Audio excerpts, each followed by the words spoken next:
les filles, donc si vous regardez cette vidéo, c'est que vous cherchez toutes les solutions pour faire repousser vos cheveux.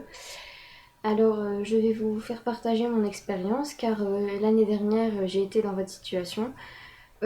Suite à une coupe garçonne datant de août 2012, j'ai voulu refaire pousser mes cheveux car en fait j'ai vraiment regretté mon geste. J'avais les cheveux qui m'arrivaient aux épaules et je les ai coupés jusque là. Donc forcément j'ai gardé ma coupe quand même quelques mois, j'ai décidé de les faire repousser en juin. Donc pour cela j'ai essayé la levure de bière. Donc j'avais d'abord tenté la levure de bière en pharmacie. J'ai fait ça pendant 15 jours. Mais elle coûtait assez cher, donc en fait j'en ai cherché d'autres en grande surface et en parapharmacie j'ai trouvé celle-ci. Voilà. Donc c'est de la levure de bière combinée avec du sélénium, donc c'est riche en zinc, en germe de blé et en vitamine E. Ce n'est pas seulement pour les cheveux, c'est aussi pour la peau et les ongles. J'ai payé ce pot 5 € pour 400 comprimés, en sachant qu'en pharmacie c'est entre 5 et 7 € pour 40 comprimés à tout casser. Sur ce pot, c'est conseillé d'en prendre 9 par jour, donc ça fait beaucoup, d'autant plus que ça a un goût assez dégoûtant, une odeur pas trop agréable, donc ça ressemble à ça. Donc moi j'en prenais 6 ou des fois 9 si je m'en sentais capable. Donc j'ai fait ça pendant environ 2 mois, donc en juillet et en août. Et j'ai combiné la levure de bière avec l'huile de ricin. Donc j'ai acheté celle-ci sur Aromazone. Voilà, donc ça ressemble à ça. Alors en fait, l'huile de ricin, l'huile s'emploie pour fortifier les ongles, les cheveux et les cils, parfaite pour les cheveux secs, dévitalisés, fourchus, cassants ou crépus. Elle est connue pour en favoriser la pousse. Donc par contre sur le flacon, il conseille de la diluer avec une autre huile végétale, parce que c'est vrai que son aspect visqueux rend difficile l'application. Mais moi, je ne l'ai jamais dilué avec une autre huile. Donc en fait, je mettais l'huile de ricin dans une petite coupelle.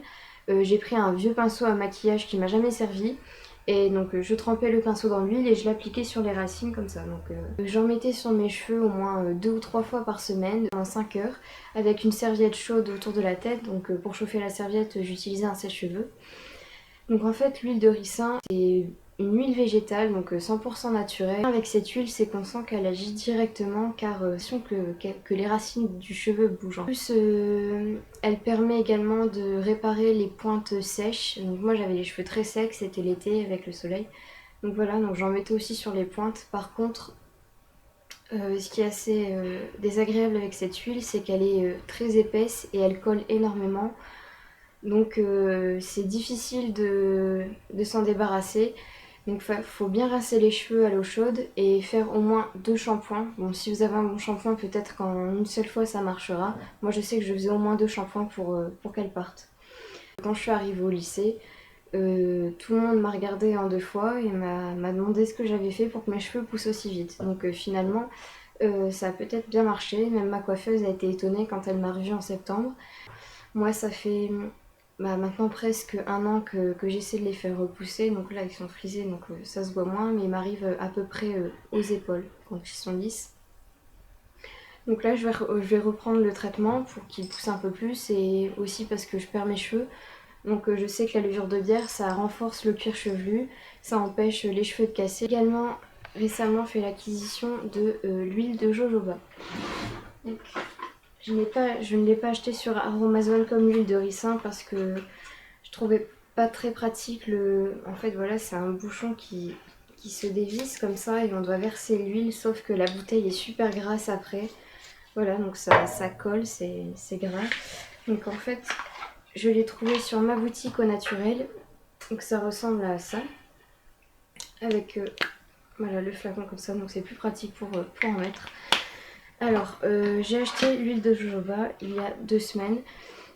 Car j'ai les pointes extrêmement fourchues, très sèches et j'avais envie d'y remédier. Donc en fait, dès que je fais un shampoing, je l'applique après mon shampoing sur cheveux mouillés, ça ne se rince pas. Et ensuite, l'huile de jojoba permet également de faire pousser plus vite les cheveux. Donc quand j'ai le temps et de laisser poser, que j'ai les cheveux sales, que je dois les laver le lendemain, bah, j'en applique sur la racine. Alors ça m'a coûté 9 € et quelques centimes. Bon, ça fait un peu cher, mais je me dis que c'est des huiles végétales, voilà, et que j'ai eu beaucoup de bien sur cette huile. Ce qu'il faut savoir, c'est que c'est la seule huile végétale qui se rapproche, qui a des caractéristiques proches du sébum. C'est aussi une huile qui permet de régulariser l'excès de sébum. Voilà, donc ça peut paraître un peu paradoxal car c'est une huile, c'est censé être gras et c'est censé donner les cheveux moins gras.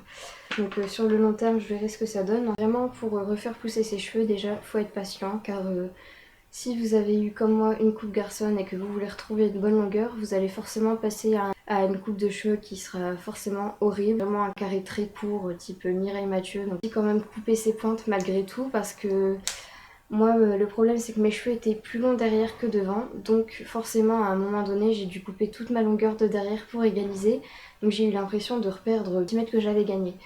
Mais au final, c'est pour avoir une coupe beaucoup plus jolie et structurée une fois que la pousse aura bien repris. Et si vous utilisez la levure de bière, surtout prendre les cachets régulièrement, car si on oublie, si on prend les cachets un jour sur trois, forcément ça fera aucun effet. Il faut vraiment suivre la cure. Là c'est conseillé, donc c'est 9 cachets par jour et il conseille de faire une cure de 2-3 mois pour un résultat optimal. Voilà, donc moi je l'avais fait 2 mois, enfin 2 mois et demi. Et apparemment ça avait bien marché. J'espère que ça vous aura aidé. Si vous avez des questions, vous pouvez les poster en commentaire et j'y répondrai avec plaisir. À bientôt.